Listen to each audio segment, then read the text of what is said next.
वो निकलेगा, वराह अवतार निकलेगा, तो वो अलग अलग जो जिस इसमें बड़ा यहाँ राम जी के हाथ में धनुष मान क्यों नहीं है?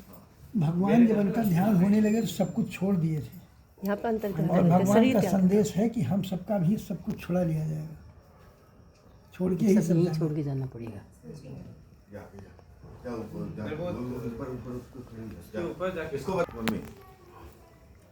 भगवान मंत्रोच्चारण के साथ प्रस्थान किया। सारा जनमानस जीव जंतु अयोध्या से दूरी बताई गई 2 कोस 4 मील पर भगवान यहाँ ठहरे। कौतुक देखने के लिए देवता प्रकट हुए कि ये मर्यादा पुरुषोत्तम है, सब कुछ है। देवताओं को एक भ्रम था, जब वनवास हुआ था तो अयोध्या की कुछ प्रजा भगवान के साथ जा रही थी। जहाँ राम जी रहेंगे वहीं हमारी अयोध्या। राम जी के साथ जाना उचित नहीं था। रात्रि में तमसा नदी पर जब रात्रि विश्राम हुआ तो भगवान सबको सोते हुए छोड़ के चले गए, धोखा दे दिए। सब जय श्री राम। जय श्री राम। अपने धाम जाने लगे तो किसी को नहीं छोड़ा, सबको अपने धाम दिए। ब्रह्मा जी प्रकट हुए, उनसे कहा ये सब साथ जाना चाहते हैं, स्वस्थ के आप सर्वत्र हैं, इनके लिए हम 100 करोड़ भी मांग रहे हैं। देवता अपने अंश में जाएंगे, आपकी प्रजा साकेत धाम में शांतर नामक रूप। ब्रह्मा जी ने सबको सरजू नदी में डुबकी लगवाई और सबको दिव्य मानव स्वरूप प्रदान किया। देखा तो है, जल स्पर्श करते ही स्वरूप बदल गया। लेकिन ये शब्द सब लोग नहीं समझ पाते। हिंदी भाषी तो समझ जाते हैं, लेकिन जो भारत में अन्य भाषाएं हैं उन लोग नहीं समझते, उनको डुबकी समझ में आती। सबको ब्रह्मा जी ने शरीर भेजा। सबके जाने पर भगवान ने भरत जी को अपने में मिला लिया। ब्रह्मा जी से कहा जो शेष रह गए उनको भेजिए। उनके लिए 1 मास का समय दिया, कार्तिक मास। शरद पूर्णिमा के दिन भगवान ने अपने जाने की लीला की। भगवान अंतर ध्यान होने लगे तो हनुमान जी साथ थे, उनको अयोध्या भेजा। विभीषण अमर है, उनको लंका भेजा। जामुन जी अमर नहीं, उनकी आयु ज़्यादा थी, उनसे कहा द्वापर में मिले भी तो बहुत टेढ़ी मुलाकात हुई, रिश्तों में बदल गई।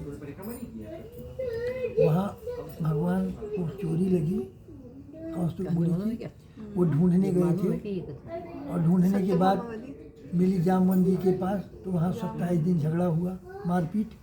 27 दिन के बाद जब ज्ञान हुआ कि भगवान का अवतरण हो चुका तो मुंद्रिका भी दी कौस्तुभ मणि और अपनी पुत्री जामवंती को भी भगवान के साथ। वैसे पहले झगड़ा, टेढ़ी मुलाकात, फिर इस ससुर जी हो गए भगवान के।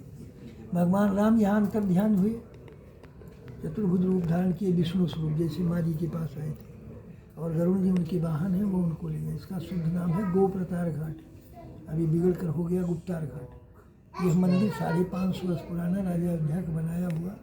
भगवान यहाँ खाली हाथ है, धनुष नहीं ले। इतना सुंदर स्वरूप दर्शन कहीं नहीं है।